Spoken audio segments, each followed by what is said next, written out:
আসসালামু আলাইকুম, স্বাগত জানাচ্ছি আরটিভির দুপুরের সংবাদে। আপনাদের সাথেই আছি আমি সালিহা পারভিন। সাথে বড় পরিবর্তন ছাড়াই সুখী সমৃদ্ধ উন্নত বাংলাদেশ বিনির্মাণের অঙ্গীকার স্লোগানকে সামনে রেখে জাতীয় সংসদে পাশ হতে যাচ্ছে 2024-25 অর্থ বছরের প্রস্তাবিত বাজেট।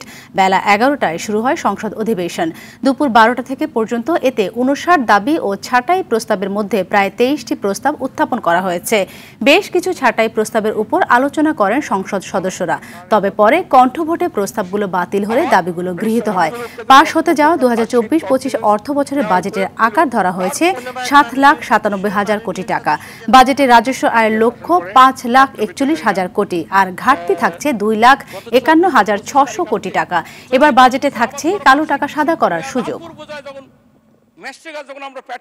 মাননীয় স্পিকার, আমাদের মাননীয় প্রধানমন্ত্রী কিন্তু বিচার বিভাগ জাতীয় সংসদে পাশ হচ্ছে 2024-25 অর্থ বছরের প্রস্তাবিত বাজেট। সংসদ টিভির সৌন্দর্যে সরাসরি চলে যাচ্ছি আমরা সেখানে।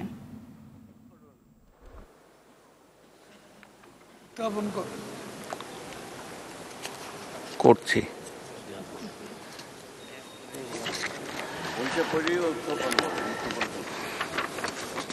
আপনাকে ধন্যবাদ মাননীয় স্পিকার। আমি আবুল হাসান মাহমুদ আলী, অর্থমন্ত্রী, 2025 সনের 30 জুন তারিখের সমাপ্য অর্থ বছরের কার্যাদি নির্বাহের জন্য সংযুক্ত তহবিল হতে অর্থ প্রদান ও নির্দিষ্টকরণের কর্তৃত্ব প্রদানের জন্য আনীত একটি বিল, নির্দিষ্টকরণ বিল 2024, এই মহান সংসদে উত্থাপন করছি। আপনাকে ধন্যবাদ মাননীয় স্পিকার। ধন্যবাদ মাননীয় মন্ত্রী। নির্দিষ্টকরণ বিল 2024 সংসদে উত্থাপিত হলো। আমি এখন মাননীয় অর্থমন্ত্রী জনাব আবুল হাসান মাহমুদ আলীকে নির্দিষ্টকরণ বিল 2024 অবিলম্বে বিবেচনার প্রস্তাব উত্থাপনের আহ্বান জানাচ্ছি। আপনাকে ধন্যবাদ মাননীয় স্পিকার। আমি আবুল হাসান মাহমুদ আলী, অর্থমন্ত্রী, প্রস্তাব করছি যে 2025 সনের 30 জুন তারিখের সমাপ্য অর্থ বছরের কার্যাদি নির্বাহের জন্য সংযুক্ত তহবিল হতে অর্থ প্রদান ও নির্দিষ্টকরণের কর্তৃত্ব প্রদানের জন্য আনীত বিলটি, নির্দিষ্টকরণ বিল 2024, এই মহান সংসদে অবিলম্বে বিবেচনার জন্য গ্রহণ করা হোক। আপনাকে ধন্যবাদ মাননীয় স্পিকার। ধন্যবাদ মাননীয় মন্ত্রী। সংসদের সামনে প্রশ্ন হচ্ছে নির্দিষ্টকরণ বিল 2024 অবিলম্বে বিবেচনার জন্য গ্রহণ করা হোক। যারা এই প্রস্তাবের পক্ষে আছেন তারা হা বলুন, যারা এই প্রস্তাবের বিপক্ষে আছেন তারা না বলুন। হা জয়যুক্ত হয়েছে, হা জয়যুক্ত হয়েছে, হা জয়যুক্ত হয়েছে। অতএব নির্দিষ্টকরণ বিল 2024 অবিলম্বে বিবেচনার জন্য গৃহীত হলো। আমি এখন বিলের দফাগুলো সংসদের সামনে পেশ করছি। সংসদের সামনে প্রশ্ন হচ্ছে বিলের দফা 2, 3 এবং তফসিল এই বিলের অংশ হিসেবে গ্রহণ করা হোক। যারা এই প্রস্তাবের পক্ষে আছেন তারা হা বলুন, যারা এই প্রস্তাবের বিপক্ষে আছেন তারা না বলুন। দর্শক, এতক্ষণ সংসদ টিভির সৌজন্য দেখছিলেন সংসদ অধিবেশন। এক পিস বাটার বান 74 টাকা। দাম শুনে অবাক লাগছে, তবে অবিশ্বাস্য মনে হলেও এটাই সত্যি। এই বাটার বান পাওয়া যায় সাদিক এগ্রোর বেকারি পণ্যের আউটলেটগুলোতে, যেখানে অন্যান্য দোকানে এক পিস বাটার বান পাওয়া যায় 15 থেকে 30 টাকায়। শুধু তাই নয়, অন্যান্য খাবারের দামও আকাশ ছোঁয়া। দোকানিরা দাম বেশির কারণ জানাতে পারেনি। মোহাম্মদপুরের স্থানীয়রা জানান সাদিক এগ্রোর সব জিনিসেরই দাম বেশি। ইকবাল অনিকের রিপোর্ট, ক্যামেরা ছিলেন নিহার নন্দী। ছাগলকাণ্ডের পর আলোচনায় উঠে আসে রাজধানীর মোহাম্মদপুরের সাদিক এগ্রোর নাম। গবাদি পশুর পাশাপাশি প্রতিষ্ঠানটি বিক্রি করছে দুগ্ধজাত পণ্য। গবাদি পশুর সঙ্গে সম্পৃক্ততা নেই এমন পণ্য আছে এর বেকারি পণ্য বিক্রির দোকানে। এমন তথ্যে আরটিভির অনুসন্ধানী দল মোহাম্মদপুরের তাজমহল রোডের সাদিক এগ্রোর বেকারি পণ্যের দোকানে। সেখান থেকে কেনেন এক পিস বাটার ও মিল্ক বান। দাম নেওয়া হয় 74 ও 26 টাকা। 7 ইঞ্চি বাই 3.25 ইঞ্চির বাটার বানের দাম এত বেশি কেন তা জানাতে পারেনি দোকানের কর্মচারীরা। এটা আমাদের প্রত্যেকটা কাস্টমারই জিজ্ঞেস করে, কিন্তু আমরা কিছুই আনসার দিতে পারি না, কারণ আমাদেরকে ওরকম ট্রেনিং দেওয়া হয় না, কিছুই বলা হয় না। আমরা নিজেরাই হচ্ছে সেলসম্যান, আমাদের ওখানে কিরকম করে বানাচ্ছে আমাদের কোনো ধারণাই নেই। স্থানীয়রা জানায় সাদিক অ্যাগ্রোর প্রতিটি জিনিসের দাম বেশি হয়, তা খুব একটা কেনা হয় না। একবার খাইছি, এরপরে দোকান সালাম দিয়ে দিছি।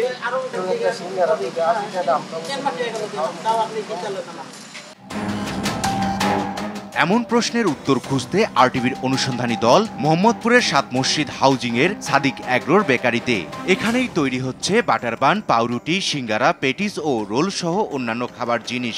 অথচ চারপাশে ভনভন করছে মাছি। বাটার বানের দাম বেশির কারণ নিয়ে কারখানার শ্রমিকরা জানায়, একই ময়দা, কিন্তু আমাদের যে বাটারটা দেয় এটা হয়েছে একটু সবার চেয়ে আলাদা কিনা তা যায় না। না এটা আমাদের সাইমিট হয়ে যে কারখানা, ওই ক্রিম দুধে থেকে বাঙ্গাইয়া 1 কেজি দুধে সর্বোচ্চ 100 গ্রাম বা একটু কম ক্রিম হইবে, ওখান থেকে বাটার হইবে আরও কম 50 গ্রাম একটু বেশি সামথিং, তাহলে ওই রকম খরচ পড়ে যায়। তবে একই সাইজের এমন একটি বানের দাম 15 থেকে 30 টাকার বেশি হওয়ার কথা নয় বলে জানায় সাধারণ দোকানিরা।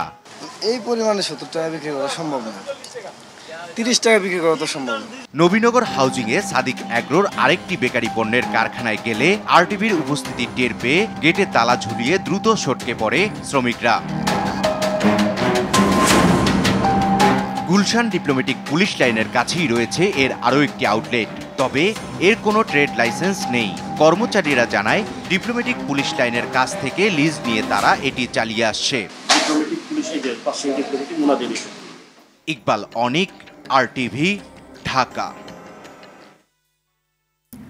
সাদিক অ্যাগ্রোর ছাগল কাণ্ডের পর এবার জাতীয় বৃক্ষ মেলায় উত্তাপ ছড়াচ্ছে বংশ মর্যাদাপূর্ণ খেজুর গাছ। বিষয়টি নিয়ে মেলায় আলোচনা এখন তুঙ্গে। কয়েকটি স্টলে সৌদি আরব থেকে আসা খেজুর গাছের দাম চাওয়া হচ্ছে 4 থেকে 10 লাখ টাকা পর্যন্ত। এবারে মেলায় 80টি প্রতিষ্ঠান ও নার্সারি অংশ নিলেও আলোচনার কেন্দ্রবিন্দু খেজুর গাছ ও বনসাই। বিস্তারিত বিল্লাল হোসেনের রিপোর্টে। সাদিক অ্যাগ্রোর 15 লক্ষ টাকা দামের উচ্চবংশীয় ছাগলের রেশনা কাটতেই জাতীয় বৃক্ষ মেলায় আলোচনার কেন্দ্রবিন্দু এই খেজুর গাছ। মেলায় হাজারো গাছের ভিড়ে সৌদি আরবের আল বারহি জাতের খেজুর গাছটি কৌতূহল ছড়িয়েছে।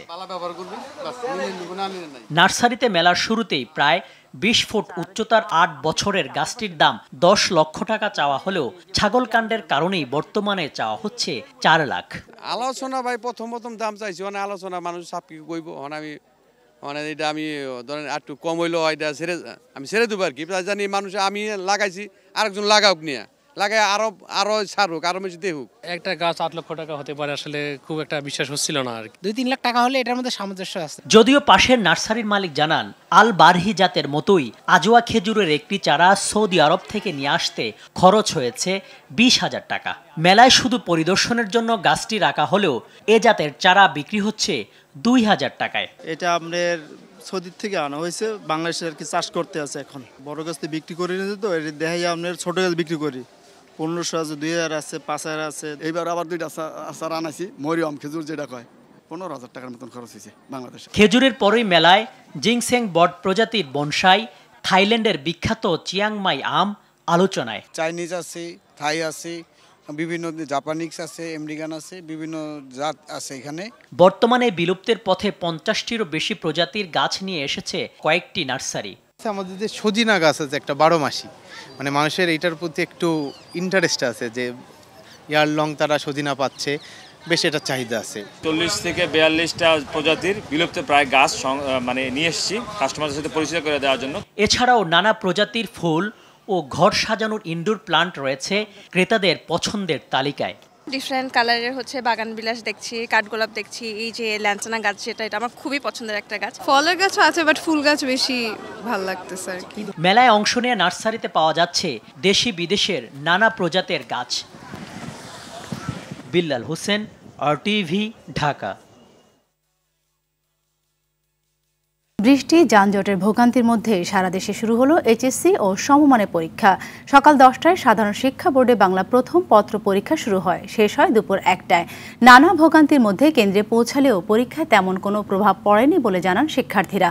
বন্যার কারণে সিলেট শিক্ষা বোর্ড, মাদ্রাসা শিক্ষা বোর্ড ও বাংলাদেশ কারিগরি শিক্ষা বোর্ডের পরীক্ষা শুরু হবে আগামী 9 জুলাই।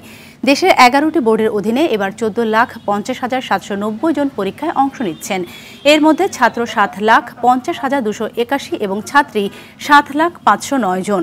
পরীক্ষার্থীরা 9,463টি প্রতিষ্ঠান থেকে 2,725টি কেন্দ্রে অংশ নিচ্ছেন।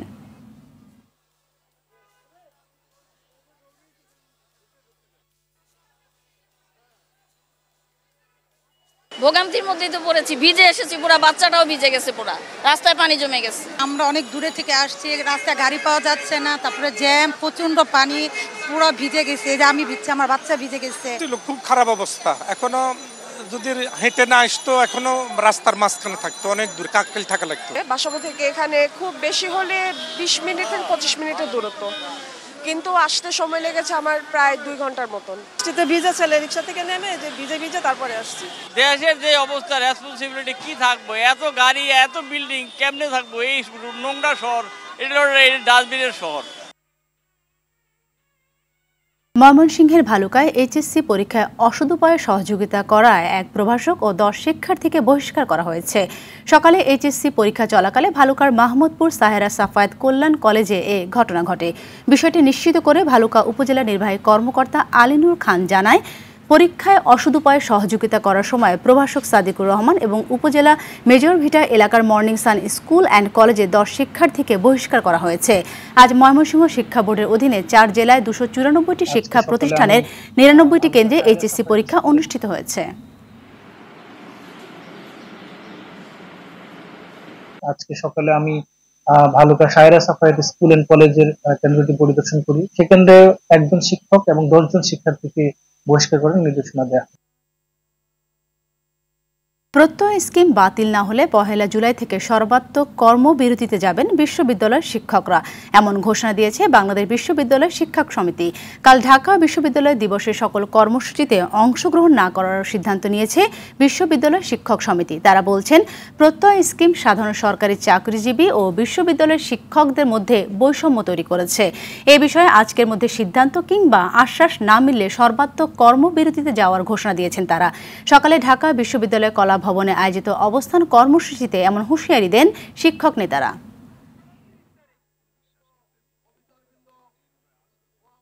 এই প্রক্রিয়া যদি এখানে বাস্তবায়ন হয়, ঢাকা বিশ্ববিদ্যালয় বলেন বা অন্যান্য বিশ্ববিদ্যালয় বলেন, 2টা শ্রেণীর সৃষ্টি হবে।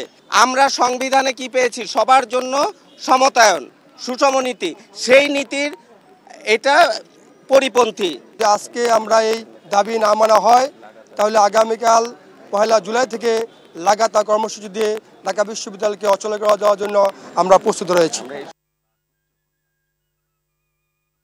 দর্শক, ঢাকা বিশ্ববিদ্যালয় ক্যাম্পাসে আছেন সহকর্মী সুফিয়ান ফারাবী, সরাসরি যুক্ত হচ্ছেন তিনি। ফারাবী, এই প্রত্যয় স্কিম নিয়ে শিক্ষকদের আপত্তির জায়গাগুলো আসলে কোথায়, আর এই কর্মবিরতির মধ্য দিয়ে তারা কি কি দাবি দাওয়া তুলে ধরছেন, আর এই পুরো বিষয়টিকে কেন্দ্র করে মেধাবীরা শিক্ষকতা পেশায় আগ্রহ হারাবেন কিনা আমাদের জানাবেন।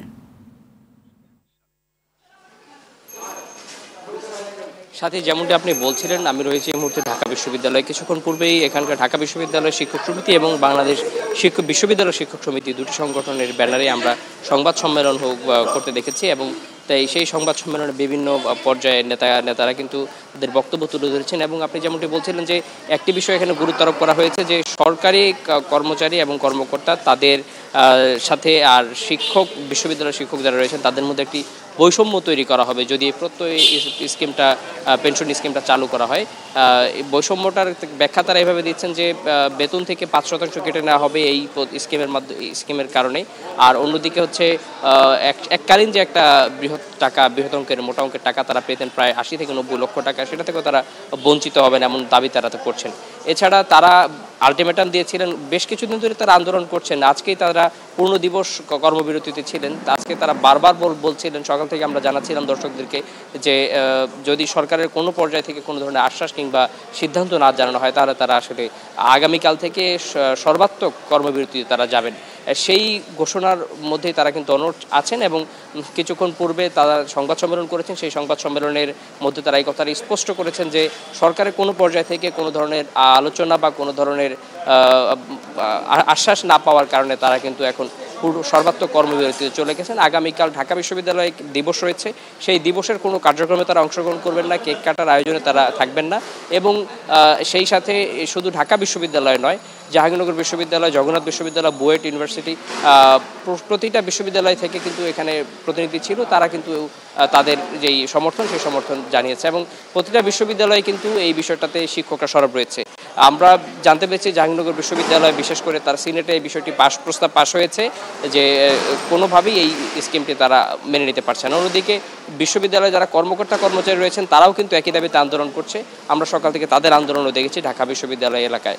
সাথে এই ছিল ঢাকা বিশ্ববিদ্যালয় থেকে আমার কাছে থাকা সর্বশেষ তথ্য। অসংখ্য ধন্যবাদ আপনাকে। দেশের উত্তর ও পূর্বাঞ্চলে আবারও বাড়ছে বিভিন্ন নদ নদীর পানি। সিলেটের ফেঞ্চুগঞ্জে কুশিয়ারি নদীর পানি বিপদসীমার 82 সেন্টিমিটার উপর দিয়ে প্রবাহিত হচ্ছে। তবে সুরমাসহ বিভিন্ন নদীর পানি 2 থেকে 3 সেন্টিমিটার বাড়লেও এখনও বিপদসীমার নিচে দিয়ে প্রবাহিত হচ্ছে।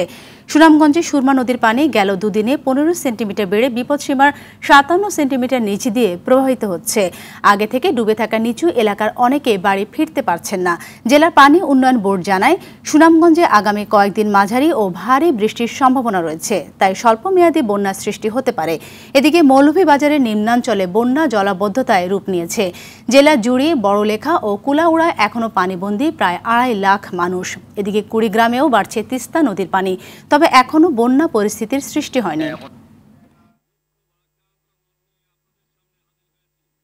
দর্শক, এ বিষয়ে আরো জানাতে কুড়িগ্রাম থেকে আমাদের সাথে যুক্ত হচ্ছেন সহকর্মী আব্দুল কুদ্দুস চঞ্চল। চঞ্চল, নদীর পানি বাড়ায় এলাকাবাসী কতটা আতঙ্কে রয়েছে জানাবেন, আর দেশের বিভিন্ন স্থানে চলমান বন্যা পরিস্থিতির মধ্যে আবারও এই নদীর পানি বৃদ্ধির বিষয়টি চলে আসলো, এই নিয়ে প্রশাসনের প্রস্তুতি কি রয়েছে আমাদের জানাবেন।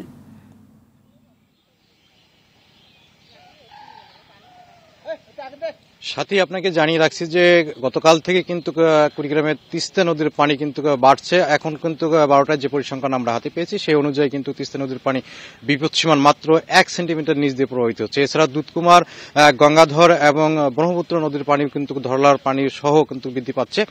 তো আবহাওয়া এবং পানি উন্নয়ন বোর্ড যেটি জানিয়েছে সেটি হচ্ছে যে এই পানি বৃদ্ধি কিন্তু আগামী 24 ঘন্টা পর্যন্ত অব্যাহত থাকবে। আপনাকে জানিয়ে রাখছি যে কিছুদিন আগে যে বন্যাটি হয়ে গেল সেই বন্যায় কিন্তু কুড়িগ্রামের কৃষিতে অনেকটা প্রভাব পড়েছে এবং এখানকার কিন্তু আমনের যে বীজতলা রয়েছে সেগুলো নষ্ট হয়ে গেছে। তো কৃষকরা কিন্তু পুনরায় এই বীজতলা তৈরি করার জন্য প্রস্তুতি নিচ্ছে। তবে আবার যদি পানি বাড়ে তাহলে কিন্তু এই বীজতলা তারা প্রস্তুত করতে পারবে না, ফলে কিন্তু আমন ধানের যে চাষবাস রয়েছে সেটি কিন্তু অনেকটা পিছিয়ে যাবে এবং লক্ষ্যমাত্রা অর্জন নাও হতে পারে। তো সব মিলিয়ে বলা যায় যে প্রশাসন যেটি বলছে যে গত বন্যায় কিন্তু তারা ব্যাপক আকারে দুর্গতদের সহযোগিতা করেছে এবং আগামীতে যদি বন্যা আসে সেগুলো কিন্তু তারা প্রস্তুতি নিয়ে রেখেছে। তো এই ছিল আমার কাছে বন্যার সর্বশেষ খবর। ধন্যবাদ আপনাকে। বিমা ব্যবসায় নতুনত্ব আনার পাশাপাশি সমাজের প্রতি দায়িত্ব পালনে ন্যাশনাল লাইফ প্রতিশ্রুতিবদ্ধ বলে মন্তব্য করেছেন কোম্পানির চেয়ারম্যান আলহাজ মোর্শেদ আলম এমপি। সকালে কোম্পানির 39তম বার্ষিক সাধারণ সভায় তিনি সভাপতিত্ব করেন। তিনি বলেন, বিশ্বব্যাপী আর্থিক খাতের অস্থিরতা, রাশিয়া ইউক্রেন যুদ্ধ, মধ্যপ্রাচ্যে বিদ্যমান দ্বন্দ্ব এবং মূল্যস্ফীতির কারণে 2023 সাল ছিল বিমা ব্যবসার জন্য চ্যালেঞ্জিং। এই অবস্থায় দক্ষ ব্যবস্থাপনা, যথাযথ কর্মপরিকল্পনা প্রণয়ন এবং সর্বোত্তম গ্রাহক সেবার মাধ্যমে 2023 ও 24 সালে ন্যাশনাল লাইফ বিমা খাতে সর্বাধিক ব্যবসা অর্জন করতে সক্ষম হয়। চলতি বছর কোম্পানির ব্যবসা 2000 কোটির মাইল ফলক অতিক্রম করবে বলেও আশা করছেন কোম্পানির চেয়ারম্যান মোর্শেদ আলম। সরকারের নিয়ম নীতি পালনে আমরা বদ্ধপরিকর, যার কারণে বিমা শিল্পের ন্যাশনাল লাইফের স্বতন্ত্রতা, সুনাম ও সুখ্যাতি এবং গ্রাহকের আস্থা অত্যন্ত সন্তোষজনক পর্যায়ে রয়েছে। ন্যাশনাল লাইফ সবসময় গ্রাহকের বিমা দাবি পরিশোধে সর্বাধিক গুরুত্ব প্রদান করে আসছে। যথাসময়ে দাবি পরিশোধের ফলেই কোম্পানির ব্যবসায়িক সাফল্য অর্জন সহজতর হয়েছে। ট্রাক ভাড়া করে রাজধানী এলিভেটেড এক্সপ্রেসওয়ে রোড ব্যারিয়ার চুরি করতে গিয়ে হাতে নাতে ধরা পড়ল 2 চোর। এক্সপ্রেসওয়ে নিরাপত্তা রক্ষীরা প্রথমে তাদের নিজেদের কর্মী মনে করে, আর এই সুযোগে এই ব্যারিয়ারগুলো ট্রাকে তুলে ফেলে চোরেরা। তবে শেষ রক্ষা হয়নি। সুমন তানভীরের প্রতিবেদন। রাজধানীর এলিভেটেড এক্সপ্রেসওয়ের তেজগাঁ প্রান্ত। সিসি ক্যামেরার ফুটেজে দেখা যায় একটি ট্রাক এসে থামে, তাতে রাস্তায় থাকা রোড ব্যারিয়ারগুলো তুলছে দুই ব্যক্তি। আপাত দৃষ্টিতে তাদের এক্সপ্রেসওয়ের কর্মী বলেই মনে হয়। নিরাপত্তারক্ষীরাও এমনটি ভেবেছিলেন। সেই সুযোগে সবগুলো ব্যারিয়ার টাকে তুলে সামনের দিকে আগাতে থাকেন সাদ্দাম ও সুমন নামের ওই দুই ব্যক্তি। কিছুক্ষণের মধ্যেই ঊর্ধ্বতনরা এ ফুটেজ দেখে শনাক্ত করেন এ দুই ব্যক্তি তাদের কর্মী নন। এরপরই এক্সপ্রেসওয়ে নিরাপত্তা কর্মীরা ধাওয়া করে তাদের ধরে ফেলে। খবর দেওয়া হয় পুলিশকে। পুলিশ বলছে চুরির ঘটনা পরিকল্পিত। ভাড়া করা ট্রাক নিয়ে এক্সপ্রেসওয়ের এক প্রান্ত থেকে আরেক প্রান্ত প্রায় 1 মাস র্যাকি করেছে তারা। এক্সপ্রেসওয়ের যে নিরাপত্তা বাহিনী, তাদের সহযোগিতা আমরা দুজনকে অ্যারেস্ট করি। প্রাথমিক জিজ্ঞাসাবাদে তারা এই ঘটনার কথা স্বীকার করেছে। মালগুলো নিয়ে কোথায় বিক্রি করবে আগের থেকেই নির্ধারিত ছিল, বিভিন্ন আবাসিকে এই ব্যারিয়ার ইউজ করে। এই চোর সাদ্দাম সে কার কাছে বিক্রি করবে সেটা আগেই ঠিক করে এই মালামালগুলো চুরি করছিল। চুরি করা মালামাল বিভিন্ন হাউজিং সোসাইটির কাছে বিক্রি করার উদ্দেশ্য ছিল বলে জানায় গ্রেপ্তার ব্যক্তিরা। সুমন তানভীর, RTV, ঢাকা। প্রধানমন্ত্রী শেখ হাসিনা দুর্নীতির বিরুদ্ধে জিরো টলারেন্স ঘোষণা করেছেন বলে জানিয়ে মুক্তিযুদ্ধ বিষয়ক মন্ত্রী ক.ম. মোজাম্মেল হক বলেছেন, ক্যাবিনেটে আলোচনা হয়েছে, অপরাধী ও দুর্নীতিবাজদের দৃষ্টান্তমূলক শাস্তি দেওয়া হবে। রাজধানীর ডিপ্লোমা ইঞ্জিনিয়ার্স ইনস্টিটিউশনে কল্যাণ পার্টির বিশেষ কাউন্সিলে অংশ নিয়ে তিনি বলেন, এই সরকারের সফলতা অনেক, দুর্নীতি এবং অন্যায় সফলতাকে ম্লান করে দিচ্ছে। এসব দুর্বৃত্তদের দমনে সবার সহযোগিতা চান তিনি। অনুষ্ঠানে দুর্নীতির বিরুদ্ধে কঠোর অবস্থান নিতে প্রধানমন্ত্রীর প্রতি আহ্বান জানান কল্যাণ পার্টির চেয়ারম্যান অবসরপ্রাপ্ত major general Syed Mohammad Ibrahim MP। Barrister Syed Saidul Haque Suman MP বলেছেন, থানায় জিডি করার আগে আইন শৃঙ্খলা বাহিনীর উচিত ছিল তার হুমকিদাতাদের খুঁজে বের করে আইনের আওতায় নিয়ে আসা। রাষ্ট্রযন্ত্র তাকে বাঁচিয়ে রাখতে চায় কিনা সেই প্রশ্ন এখন দেখা দিয়েছে বলেও মন্তব্য করেন তিনি। সকালে সুপ্রিম কোর্ট প্রাঙ্গণে সাংবাদিকদের সুমন জানান, তিনি মৃত্যুকে ভয় করেন না, তবে নির্বাচনী এলাকার মানুষকে নিয়ে চিন্তা করেন। এর আগে গেল রাতে অজ্ঞাতনামা একটি শক্তিশালী মহল হত্যার জন্য টিম নিয়ে মাঠে নেমেছে জেনে থানায় সাধারণ ডায়েরি করেন ব্যারিস্টার সুমন। দুপুরের সংবাদ এ পর্যন্ত। সবশেষ সংবাদ জানতে যে কোনো মোবাইল ফোন থেকে 24141 নম্বরে ডায়াল করুন। জেলা সংবাদ বিকেল 5:05টায় দেখার আমন্ত্রণ রইল। ধন্যবাদ সবাইকে।